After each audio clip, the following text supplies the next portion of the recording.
Hello everyone, my name is RagingRaptor and today I want to have a little bit of a discussion about the new Italian tank destroyers coming to World of Tanks. Because I kind of did already this with the German channel, where I basically just went over the video again and made a reaction. And to be fair, at this point I'm fairly confident that everybody of you already have seen the video and made up their own mind. And this is why I want to give you not only my personal opinion on those new tanks, but I would also like to invite you to a little bit of a discussion with me. Write your thoughts, opinions, and memes, maybe, I don't know, into the comment section of this video, and we might have a look at them later down the road, or I'm just typing you an answer. Or you might have a discussion with some other viewers of this channel. In any case, in today's video, we're going to quickly go over what we know so far, then over the different vehicles and what maybe their purpose is, and then give them a proper finish roundup, you know, making it all, boom, make this video done. To be fair, now, the next branch, which is apparently coming to World of Tanks, is going to be the Italian tank destroyers. These have been something I did not anticipate. So, just so you know a little bit the history of what or how precisely it happens, or things tend to go with us CCs and wargaming. It's fairly easy. We CCs are signing an NDA that in the case of us leaking something which we shouldn't have leaked, we're gonna get bonked. It can be, at the moment, bonkings ranging from stuff we don't get, or in theory, they could even put us to court and sue us for potential losses they are getting. So, how the things is happening with the super test stuff, like the new Italian tank destroyer, which we just got, the premium one, the Semovente something 64, I think it was. Yes, this one we got information on Tuesday and had time until Thursday to do the video. That is all handy dandy. It gives every one of us CCs basically time to prep our work, and everybody has the same level playing field. However, point one, somehow the thing was leaked. Shit can happen. I don't know which nation, or excuse me, not nation, which server it was. That sounded very weird. In any case, it can happen. So that was not a big deal. We still stayed with our release date, with our green light there, which is fine. However, we did not know that this was just the beginning. We did not know that there's going to be a new Italian tech tree, which is kind of annoying when you are making videos saying that probably this premium tank is going to be like the Czech tank destroyer. And second of which is also a little bit annoying, literally 30 minutes after we had the release for this video, we got the info, oh yeah, by the way guys, we changed the video time of the intro clip from 8 to 6 seconds. One of the main complaints I've had, and I think most of you also had when they saw the first set of the thing. A little bit annoying, because we're not going to redo a whole video just because of that. But then again, sometimes it can happen, I would say. It is kind of annoying.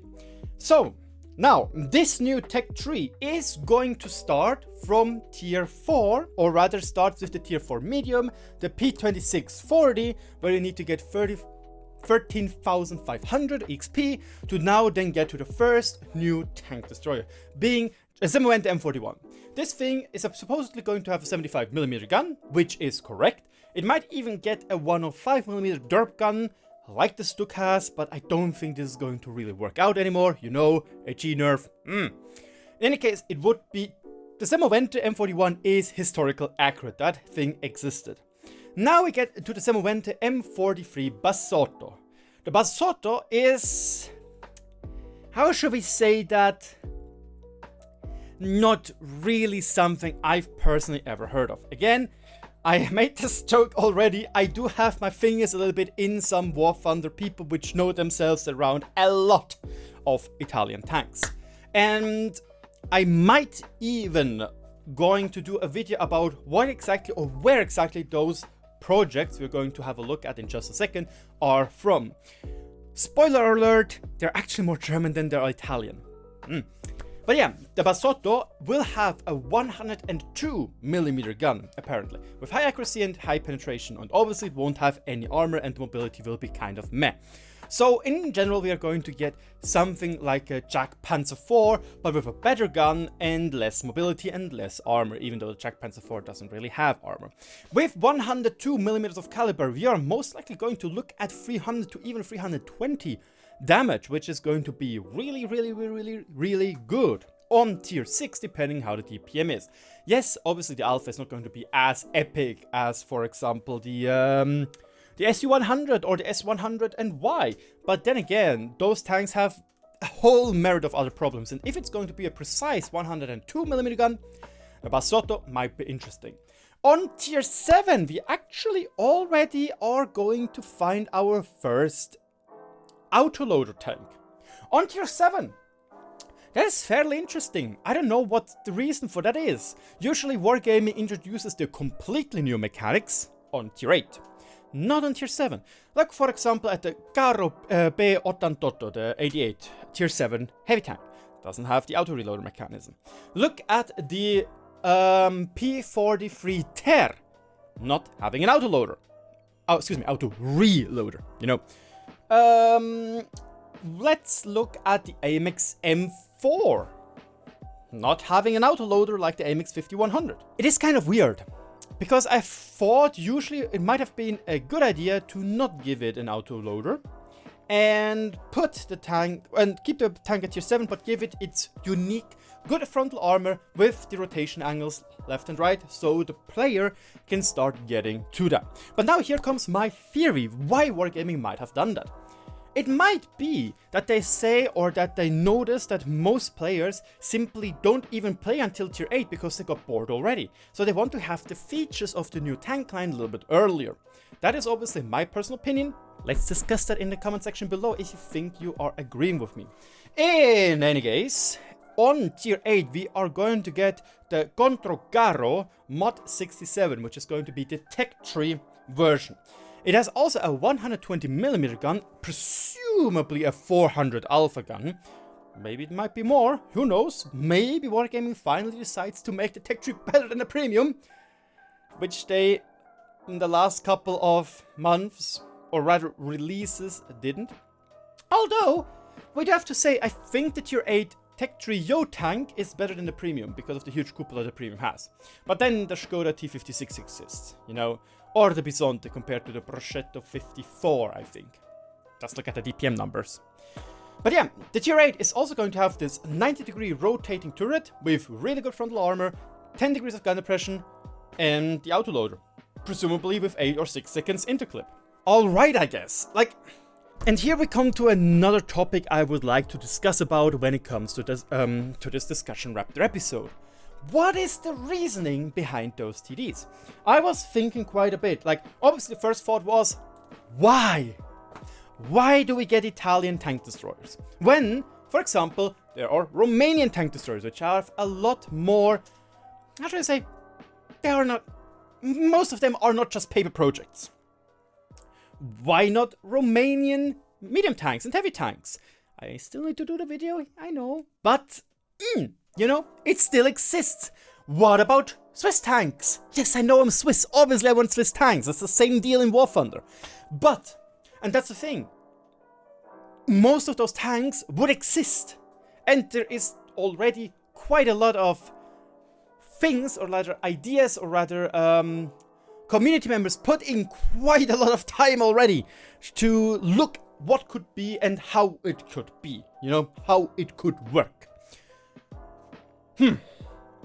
Unfortunate. You know, it's kind of unfortunate, and I think there are other countries which would have liked to be represented in World of Tanks earlier. Like, maybe you could make a new Finnish tree. Or, hey, heck, what about doing a combined Swedish, Danish, or just a Nordic tree with all the Swedish stuff, etc, etc. I do know that everybody hates the Danes, but I think it might be the best for all of you guys up there to work together and get your own tree, which would also be something cool in War Thunder. But, again, I think that just from the idea-wise, why we're going to get Italian tanks, I don't know. However, the gameplay, this was the other thing which I was thinking quite hard about it. I know, thinking and me, it's incredible. I didn't know I could do that. But the gameplay might actually be rather interesting. Especially now with the buffed version of the Tier 8 Premium with from 8 to 6 seconds.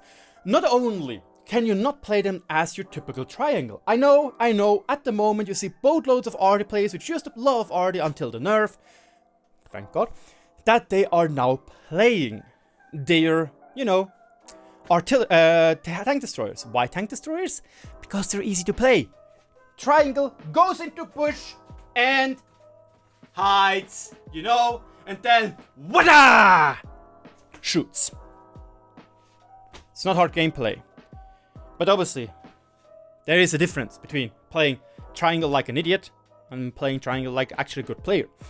And that is the interesting, because let's be honest, look at on the Object 268 version 4.3.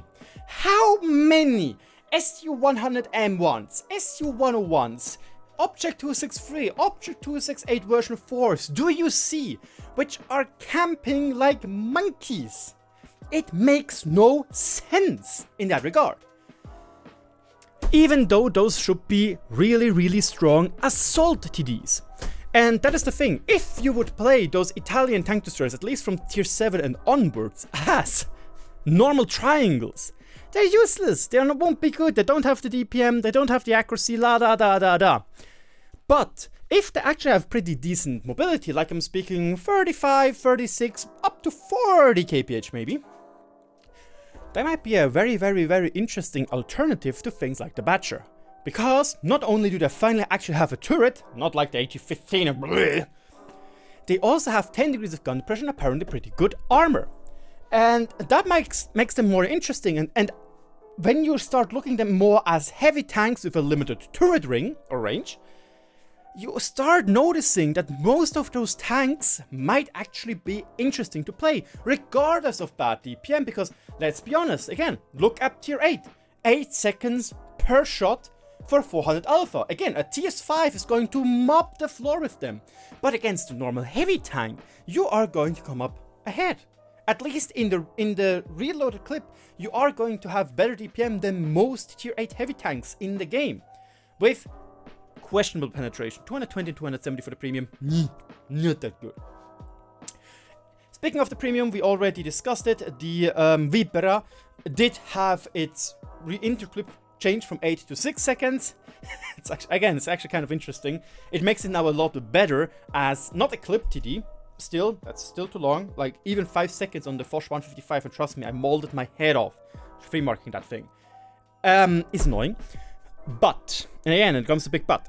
If you play them more aggressively, and as you might have seen from the pictures, which I am just using in the background, I'm just letting it run, because again, we have here a green screen, as you can see. It's actually quite, I'm already quite tall, you can see I'm standing, so I have to go a little bit back, and I think my head is getting cut off a little bit. Whatever. Because usually I would be up here, and yeah, whatever, I'm getting off track. Those things might be very interesting now in the game, in my opinion, because you can play them aggressively. You can play them like a heavy tank. And let's be honest, in the last couple of years, most maps being released in World of Tanks, what are they? What are they? They're literally corridor of duty maps. You have corridor 1, 2, and 3, boom, finish, donezo. Look at Berlin. Berlin is not getting changes again. But what do you have? You have a field which you cannot play. You have a bunker where you can't really hide because you can't really get into. Then you have the heavy side where it's a corridor.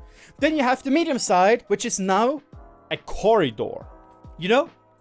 Kind of feels bad. I guess it's just how the game plays when you only have one respawn, you know? Like, trust me, War Thunder does not have good map design. It's trash. It's Many things in War Thunder are bad when it comes to map design. In any case though, World of Tanks still has the problem with those stupid corridor maps. Like, you can even say, but that's the thing, you can also say, but Prokhorovka is a corridor map. You know, you have line where DDs and light camp, you have middle and you have hill. You know, it's a corridor map. The thing is though, the middle is still a lot wider to play around, and you can transition very smoothly between middle and, for example, camping line, which you, for example, on Berlin can't really do. But yeah, in corridor of duty type of maps, those heavy assault TDs are going to be really, really good. Especially with the fact that basically on every single house corner, you are going to have a boulder where you can hide your lower plate. And now, I have to skip the tier 9 to talk about the tier 10, because on the tier 10, Wargaming showcased this as this epic battle of minds. Because the Minotaur on tier 10 is going to have a 530 alpha gun with 130mm of caliber, which is okay. 130 doesn't make a big deal if it's 127 or 130.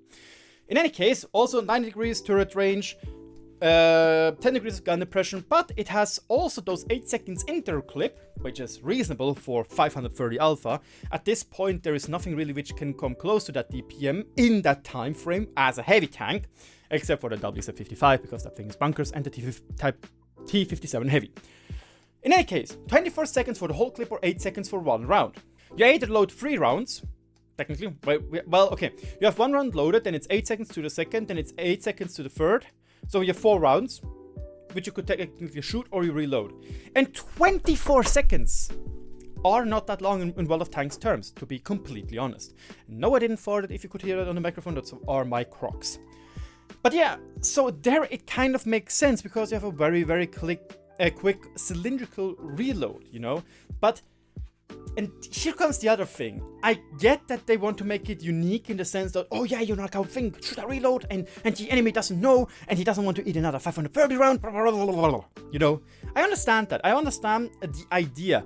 But let's be honest, your average Andy doesn't give a shit. Your average Andy is going to be a triangle in the back of the field, in a bush, shooting. He probably doesn't even know what C is and how he can use C to actually reload his whole clip.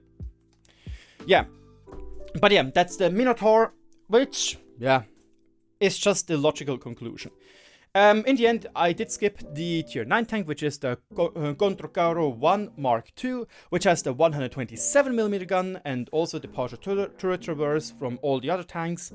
Also a drum, and apparently it has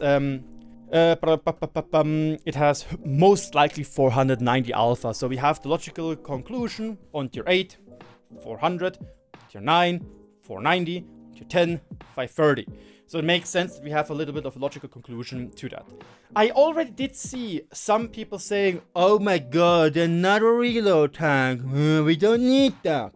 I get that. I totally understand. Let's try one on Angela Merkel. The thing is, though, again, when you have 8 to 6 seconds interclip, that's a boatload of time. That generally is a boatload of time. If you don't know how long this actually feels, go play the Sharpshooter 4 and think how it would feel with the double the reload.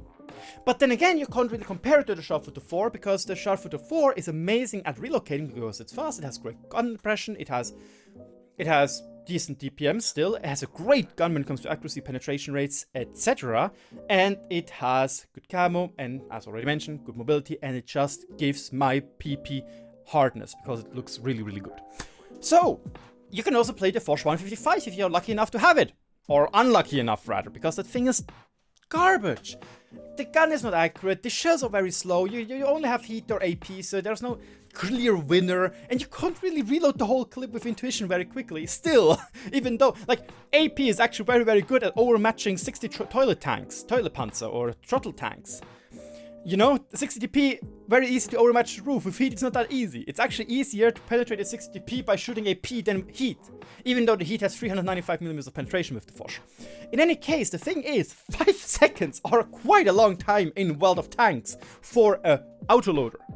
It's a very, very long time for an autoloader. And 45 seconds real time is incredibly long for an autoloader, while 24 seconds are not. So, yeah. I am looking at my non-existent notes because I literally just winked this whole section because I don't know what I'm doing anymore at this point. Do you agree that this new tree is going to be epic, new, game-changing? Do you agree or do you disagree with that statement? I personally don't think it's going to be game-changing. Like, when we first saw the WZ-55, we already said, bro, that's OP. What is Wargaming doing? We not hear things. I don't know, the VZ55 is still not nerfed, even though it is an incredibly powerful tank, and you can see it in DPG stats, you can see it in win rates, etc. I don't think that those tanks will be the same thing. Because what the VZ55 makes so strong is 80 degrees of gun depression, great gun handling, 490 times 2 in 2 seconds, meaning you can do 1000 damage in 2 seconds with similar reload time to a Jack Pan 700 for the whole clip. And again, you have 2 chances of doing that shot, plus you actually have pretty decent armor.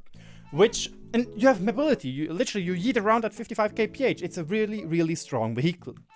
It's not going to be the case with the Minotaur and the whole Italian tank destroyer line. Literally, why would that even be the thing? They are not fast.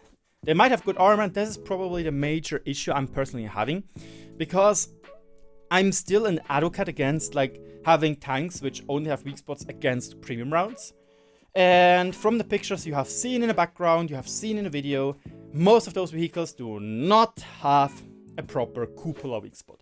Maybe the gun mantlet will be weak. Who knows? Like with the Progetto 66, the gun mantlet is a weak spot. It's 270mm thick. But oh wait, you have to use premium rounds to penetrate that. Might be the same. I actually talked about this in my preview of the Vipera Semovente. Yeah. In any case, thank you so much for watching. Again, let me know in the comment section below what you think about this. Let's start a discussion. It's also good for the YouTube algorithm. And let me know if you actually liked those videos. I decided to stand up, showcase my, well actually you don't see it luckily, my floppy belly and stuff like that. And just, you know, I like to have the ability to whoop, whoop, whoop, whoop, move around a little bit, give a little bit of action into the video. Maybe I've cut off my head constantly, which also might make sense. My brain is just seething out of my head. It's so massive. And so smooth, clearly. But yeah, thanks so much for watching. Subscribe, leave a comment obviously, and I see you around. Goodbye.